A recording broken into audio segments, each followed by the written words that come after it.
Prime Minister Anthony Albanese will be travelling to China later this year to meet President Xi Jinping and Premier Qiang. It will be Mr Albanese's second official visit to China in 2 years, as both countries are looking to deepen bilateral relations. I asked Xiao from ABC Chinese about the significance of the meeting. It's pretty a big deal, not just because of the frequency, but also because it shows that Australia's relationship with China is no longer stuck with the trade barrier, diplomatic phrase, and the ministerial dialogue suspension that we had a few years ago. But when we look at this invitation, it's more interesting that as soon as Mr Albanese has been re-elected, China has sent this very warm letter by President Xi Jinping earlier last week. It actually shows that two countries is actually ready to get the relationship back on track. Yeah, it certainly sounds like that. Now, what do we know about this meeting? What's on the agenda? Because the plan has been going for quite some time now, I understand. Yes. What we know about the meeting is that the Prime Minister is traveling to China later this year to attend the annual leaders meeting, which is a post-dialogue that Australian Prime Minister used to have with Chinese Premier and President once a year. The meeting resumes back in 2023 when Prime Minister Albanese visited China to Beijing. And last year, the meeting was held in Canberra when Chinese Premier Qiang visited Australia. The meeting itself, the details about it is still unclear. I think Prime Minister Albanese will announce it very soon. So, China is especially interested in joining the Trans-Pacific Partnership, the CPTPP. Can you give us a bit of background on this? Sure. China is very interested in joining the CPTPP trade agreement, which has about 12 member economies. This agreement has a really strict rules in terms of having the transparency as well as rules on how state-owned enterprises and the markets operates for countries that is interested in joining this pact.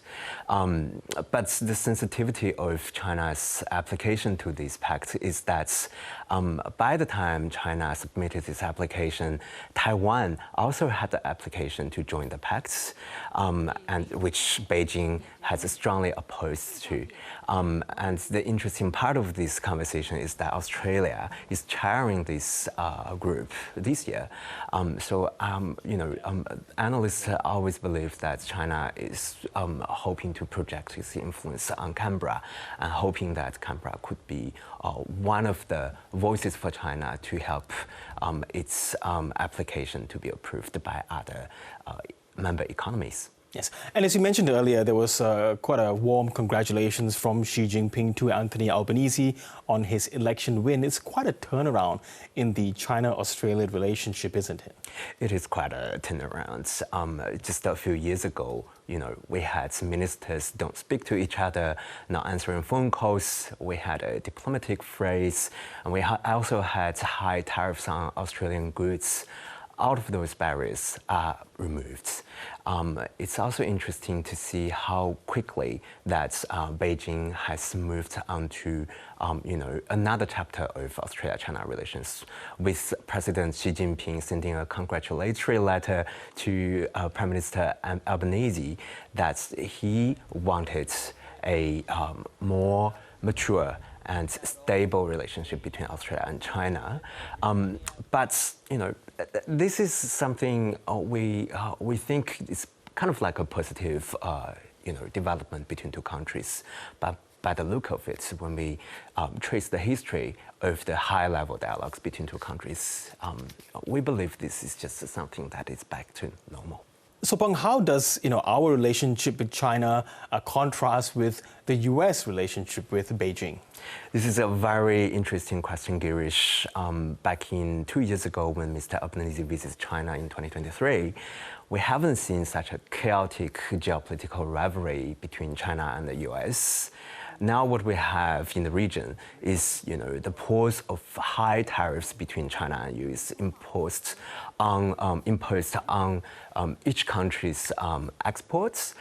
We've seen the growing tension of military rivalries between two countries in the region, particularly about South China Sea and Taiwan Strait. We've also got this, technology ban, the conversation about TikTok and electronic chips that China is always wanting to dominate the market. But in terms of the role Australia plays in between the conversation, between China and the US, Australia has always been a middle power that China believed that could be a mediator between Washington and Beijing. Back in 1972, when China and Australia established diplomatic ties, Australia was actually the mediator between the US and China to, facilitate that conversation to make sure that, both countries can sit down and build up that relationship together. So, when we look at what is going on now in the region, Australia is definitely having an opportunity to project its influence, as well as to find a space within these window periods to find economic opportunities with its reliance on the Chinese market, but also to reinforce its ally with the United States. Well, let's see how this space develops further. Xiao, thank you very much for your insights today. Thanks for having me, Girish.